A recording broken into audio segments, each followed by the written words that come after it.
Kú dédé àsìkò yìí gbogbo ẹ̀yin olólùfẹ́ ìkànnì Jígí Alára, ìkànnì tí ẹ̀ ń tẹ́tí sí ìkànnì kẹrìnlélógún tó fi kalẹ̀ sílùú Ìbàdàn ìpínlẹ̀ Ọ̀yọ́. Ìkànnì Jígí Alára tí a ti ń sọ ìtàn pẹ̀lú ẹ̀mí tí a ti ròyìn bí àkọlé ìtàn níbi tí ìgbóhùnsáfẹ́fẹ́ dàbí àṣà ilé, níbi tí a ti ń sọ àbọ̀jẹ̀dì àtúnbẹ̀rẹ̀ ayé pẹ̀lú ìmísí Odùduwà ní gbogbo gbólóhùn ọ̀rọ̀ tó bá jáde láti ẹnu wa. Adúpẹ́ pé òkun wọn lọ́wọ́ gbogbo ẹ̀yin olólùfẹ́ ìkànnì yìí fún ìfẹ́ tí ẹ ní sí wa, fún àtìlẹ́yìn yín, torí pé àtìlẹ́yìn ló mú wa tẹ̀síwájú. Ẹ ṣé, àdúpẹ́ lọ́wọ́ yín. Orúkọ tèmi ni Juliet Fọláṣadé láti ìpínlẹ̀ Èkó. Àwọn ẹgbẹ́ alátakò fohùn ṣọ̀kan láti dojúkọ APC lọ́dún 2027. Àwọn àgbà bọ̀ wọ́n ní àjọjẹ ní ti páíkó, àjọjẹ ní ti pàìkò, ṣùgbọ́n tí ọmọ bá kú olúkálukú á mọ ti ara rẹ̀. Èyí túmọ̀ sí pé ó rọrùn láti sọ pé a jọ wà ní ipò kan, ṣùgbọ́n tí ìṣòro bá dé, olúkálukú á bẹ̀rẹ̀ sí yọjú sí i. Ní ọjọ́ àbámẹ́ta, ìyẹn ọjọ́ 25 oṣù kẹrin ọdún 2026, àwọn olórí olóṣèlú ẹgbẹ́ alátakò bíi Àtíkù Abubakar, Peter Obi àti Kwankwaso péjọ sí ìlú Ìbàdàn.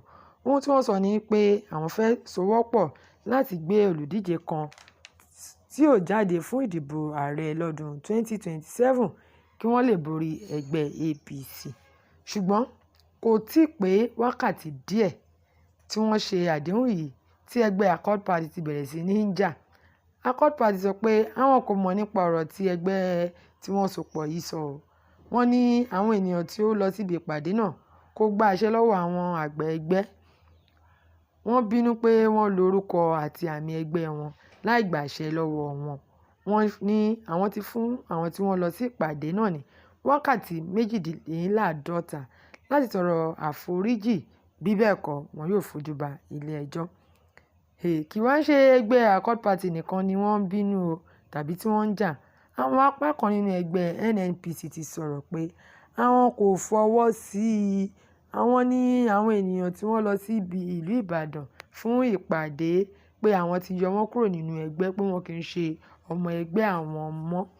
Bẹ́ẹ̀ ni ẹgbẹ́ ADC náà sọ tiwọn o. Wọ́n ní wọ́n ti pín sí méjì. Àwọn apá kan sọ pé àwọn fọwọ́ sí i, àwọn apá kan sọ pé àwọn kò fọwọ́ sí i, àwọn ò mọ̀ nípa ẹ̀, àwọn ò sí nínú ẹ̀ rárá. Èyí wá fi hàn pé nǹkan kò tíì fojú sọ́nà fún àwọn alátakò ní ọdún 2027.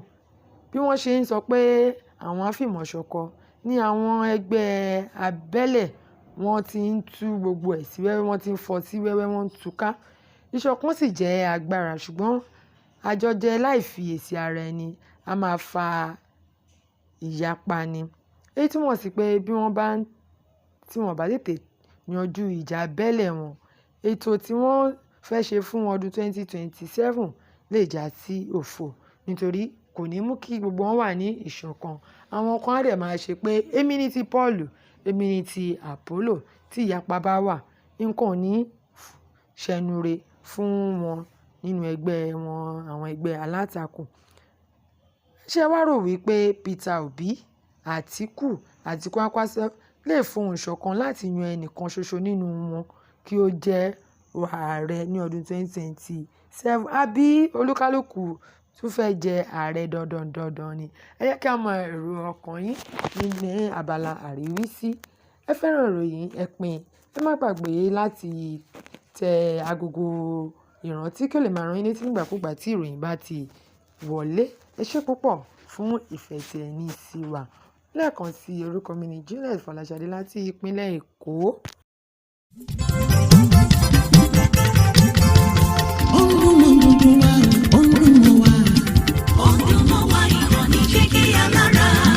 Jígí Alára, ìkànnì inú Odùduwà sẹ́. Odùduwà ìkànnì Jígí Alára. Ètò tó fún ni lóye, ètò tó là ní lọ́yẹ̀ wà ń bẹ̀. Odùduwà ìkànnì Jígí Alára. Ìròyìn lóríṣiríṣi tàbí mọ́ bó ṣe ń lọ láwùjọ. Odùduwà ìkànnì Jígí Alára. Ìkànnì Jígí Alára. Jígí Alára. Jígí Alára.